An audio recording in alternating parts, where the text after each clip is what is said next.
Only the Iranians, the world's worst diplomats, would mastermind a significant attack on Saudi Arabia's oil facilities just days before the United Nations General Assembly opens.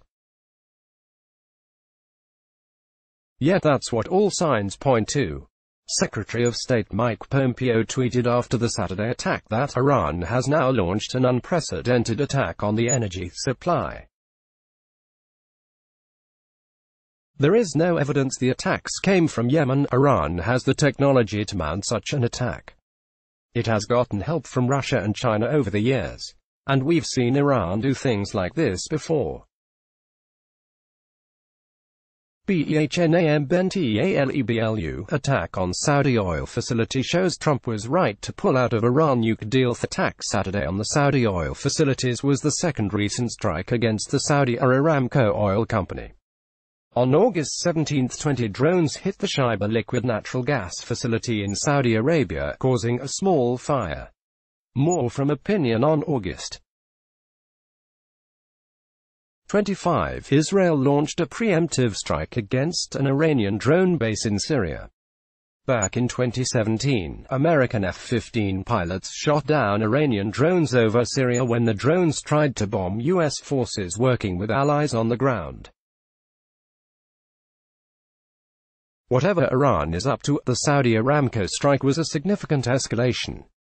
17 points of impact were precisely targeted, U.S. officials said. This surveillance and planning required for this strike were evidence of a whole new level of sophistication. Oil storage facilities are soft targets. Spill some fuel, and the result is a really big fire. Saudi Aramco has been in the oil business for a long time, so pre-surveying the site for target coordinates would not be hard. Still, the accuracy of the strikes suggests advanced help. Russia and China could easily have provided know-how at some point. Or Iran may have used unmanned drones to determine the coordinates. The Saudi Aramco strike shows Iran can hit other targets throughout the region, directly or by proxy. The Dubai Airport, the new nuclear plant under construction in the United Arab Emirates, and other Saudi oil infrastructure are all vulnerable to Iran's drones and cruise missiles. Right now, the Trump administration is playing it cool. Pompeo and other senior officials are pointing at Iran as being behind the Saturday attack but are keeping American options open. Step 1, of course, is security for our military forces in the region. U.S. military leaders will certainly review options to strike Iran. That's the job. Commanders at Central Command must prepare options available to President Trump. Strikes on a drone base would be one option. So would a limited attack on Iranian oil facilities, like the 1988 strikes by the U.S. Navy on Iranian offshore oil rigs and naval vessels. Any strike options would be limited and proportional. Most of all, an attack would be carried out only in consultation with Saudi Arabia and other allies, especially Britain, Australia and Bahrain. Those nations are part of Operation Sentinel, the maritime stability force protecting Persian Gulf shipping.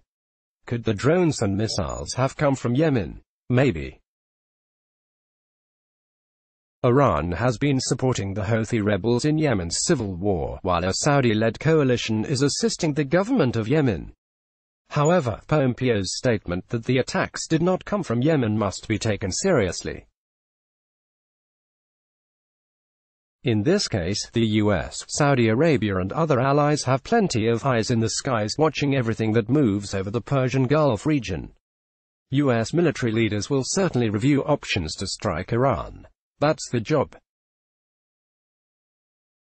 For example, drones and/or cruise missiles inbound from Iran's coast to Saudi Aramco's Abqaiq oil facility in the eastern province of Saudi Arabia could have been seen by military forces. The Iranian cruise missile specter has worried military planners for quite some time. Novata, the Russian company that made the 9M729 missile that led to the end of the Intermediate-Range Nuclear Forces Treaty, began marketing the Club K cruise missile in a box several years ago. This devastating system could hide inside a standard shipping container, giving customers a long-range precision strike capability to ordinary vehicles that can be moved to almost any place on Earth without attracting attention, Venerable Jane's Defense Weekly reported in 2010. The point is that Russia, China and others have sold Iran advanced missile technology. And they have been egging Iran on as President Hassan Rouhani plays at nuclear blackmail and refuses to talk. President Trump need not rush to action. He's proven to be methodical and cautious with the use of military force. He prefers talks to strikes. A lot hinges on what the Kingdom of Saudi Arabia chooses to do. Click here to sign up for our opinion newsletter. Here in the US, the Strategic Petroleum Reserve gives us ample time for Saudi Aramco to repair damage and restore output. The reserve of over 700 million barrels is stored in salt caves in Texas and Louisiana. It was tapped during Hurricane Katrina in 2005, and Trump on Sunday authorized the release of oil from the reserve to keep oil markets stable. To my mind, the pressure is now on the United Nations. The UN General Assembly, which opens in New York on Tuesday, needs to address Iran's behavior. The UN, after all, is the big honcho behind the Iran nuclear deal. The UN also runs the International Atomic Energy Agency, which has confirmed Iran's nuclear violations. Click here to get the Fox News app. The world body shouldn't focus only on climate change and sustainable development and shirk its core mission of conflict resolution. It will lose a lot of credibility if it can't deal more effectively with Iran.